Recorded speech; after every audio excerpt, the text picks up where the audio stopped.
Halina't pag-usapan natin 'to mga idol. Noong panahon na wala pa si Jordan sa NBA ay kilala na talaga ang Adidas bilang number 1 sa mga naglalaro ng basketball. Na kung saan nga sa panahong 1973 ay ang kilalang sapatos na ginagamit ng mga NBA at NCAA ay Adidas na umabot pa ng 75% ang nagsusuot nito, at isa nga rin dito ang superstars na si Kareem Abdul-Jabbar at George Gervin. At pagpasok naman ng mga taong 1983 ay sumikat naman ang Converse na sapatos kung saan tanging dalawang brand lang ang sikat na naglalaban noon, habang ang Nike naman ay ang brand na halos hindi pinapansin ng lahat, at kakaunti lang ang sumusuot nito. At ang Converse naman noon ang may hawak ng mga kilalang players na sila Magic Johnson, Julius Erving at Larry Bird. Ngunit sa panahon ngayon ay biglang nagbago na halos Nike na ang may hawak ng mga napakasikat na NBA players tulad nila Giannis, Kevin Durant, LeBron James at marami pang iba. At paano nga ba napunta ang isang Michael Jordan sa Nike brand na halos sa buong college career niya ay never siyang gumamit ng sapatos na ito?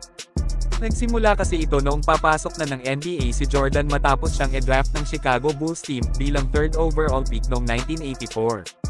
Na kahit nga hindi pa man naglalaro noon si Jordan ay sigurado na siya na tanging Adidas lang ang gusto niyang suotin sa kanyang magiging buong career sa NBA.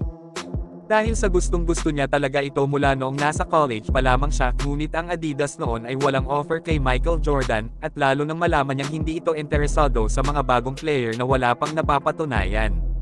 Kaya naman sinubukan ni Michael Jordan ang Converse brand kung saan nakipag-usap siya noon sa kung ano ang kanyang magiging kontrata.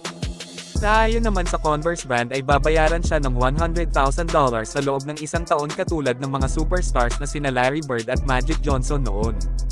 Ngunit ang gusto kasi ng tatay noon ni Jordan ay dapat bagong idea na sapatos ng Converse ang dapat niyang isuot, na sa panahong iyon ay wala pang bagong idea ang Converse, na naging dahilan upang piliin na ni Jordan ang Nike na hindi niya naman talaga gusto noon, ngunit dahil na rin sa pangungulit ng kanyang agent ay napilitan na siyang makipag-meeting dito. Nasa una nga ay hindi niya talaga magustuhan ang design dahil sa malaki at mataas ito, hanggang sa magbago ang desisyon ng Nike na si Jordan na ang magde-design ng sapatos at pwedeng lagyan ng kanyang logo, na siya namang ikinatuwa ni MJ para pumayag sa offer ng Nike. Na naging kontrata niya dito ang $500,000 per year sa loob ng 5 taon. Ngunit hindi pa rin masaya si Jordan noon dahil nanatili pa rin siyang fan ng Adidas, na pinuntahan pa nga niya ulit ang Adidas Company para ipakita ang alok sa kanya ng Nike.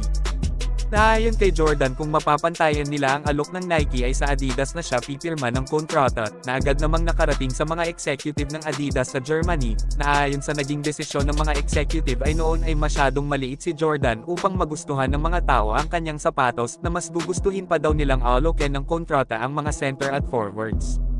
At dito na nga pumirma ng kontrata si Jordan sa Nike at isuot ang sarili niyang design na sapatos, na sa ngayon nga ang Jordan na mga sapatos ay isa na sa mga pinakasikat na sapatos sa buong mundo. So yan din ang naging kwento ng Michael Jordan kung bakit inayawan siya ng Adidas.